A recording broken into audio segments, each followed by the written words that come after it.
Hilary Duff is ready to start a new chapter of her life as a single woman, looking amazing on the cover of Cosmopolitan magazine.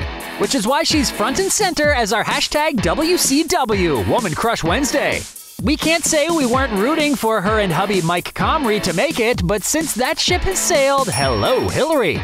The singer and actress tells Cosmo more, saying, "I don't want to sound bitter because I'm definitely not, but I don't know if people are meant to be together forever. Things happen over a long relationship that you can't always fight.